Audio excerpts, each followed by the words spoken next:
जैसे संध्या काल में लगाया गया दीप मानदेह नामक असुर का संहार कर देता है। प्रतिदिन एक नियम बनाकर रखना चाहिए कि रोज शाम के समय पर अपने घर में प्रदोष काल के समय पर एक दीप जरूर लगाना चाहिए। और यदि बेलपत्र का वृक्ष है तो उस बेलपत्र के वृक्ष के सामने भी एक दीप अवश्य लगाना चाहिए।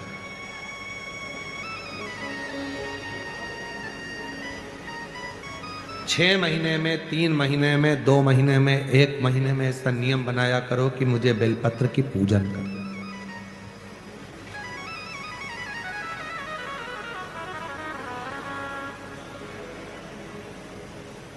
स्वयं माता लक्ष्मी जी ने भगवान नारायण को पाने के लिए बेलपत्र का पूजन किया।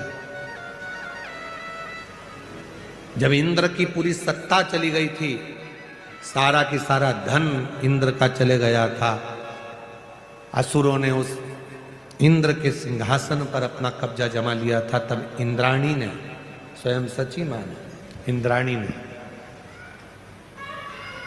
शिव जी की साधना करी, बेलपत्र के वृक्ष के, बेलपत्र की पूजन करें।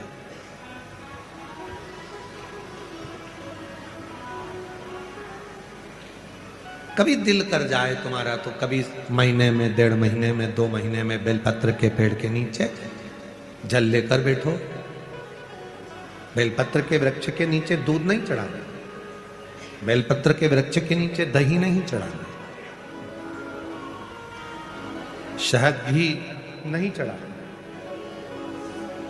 बेलपत्र के वृक्ष के नीचे जब आप बैठते हैं, बेलपत्र पूजन का एक विधान होता है कि जब हम बेलपत्र की पूजन करते हैं तो 2 कलश पानी के भरे हुए, एक अपने सीधे हाथ की ओर, एक उल्टे हाथ की ओर रखा जाता है। पूजन की थाली बीच में रखी जाती है। 2 बत्ती का, लंबी बत्ती का, 2 बत्ती लंबी घी की जलाई जाती है। लंबी बत्ती बेलपत्र के वृक्ष के नीचे 2 बत्ती लंबी जोड़ा बनाकर उसको जलाया जाता है। फिर दोनों हाथ में कलश में जल है, बेलपत्र के वृक्ष के नीचे दोनों हाथों का जल धीरे धीरे शिव जी का स्मरण कर कर, नारायण लक्ष्मी का स्मरण कर कर, मां आदिशक्ति गौरा का स्मरण कर कर, रिद्धि सिद्धि गणेश का स्मरण कर कर उसको चढ़ाओ। प्रार्थना करो, विनय करो, मेरे जीवन में बहुत कष्ट है, उसको मिटाना है आपको। शिव आपसे प्रसन्न होते हैं, वैसे मेरी जिंदगी भी प्रसन्न करना है आपको। जल चढ़ाकर दोनों पात्रों का थोड़ा थोड़ा जल कलश में बचा लेना है, पूरा पात्र खाली नहीं करना है, दोनों को वापस रखना है। और थोड़ी सी हल्दी पिसी हुई शिव जी के उस बेलपत्र पर लगाएं, थोड़ा कुंकुम वो भी बेलपत्र पर लगाएं। 7 दाने अक्षत के, केवल 7 दाने अक्षत के बेलपत्र को छुआकर अपनी थाली में रख लें।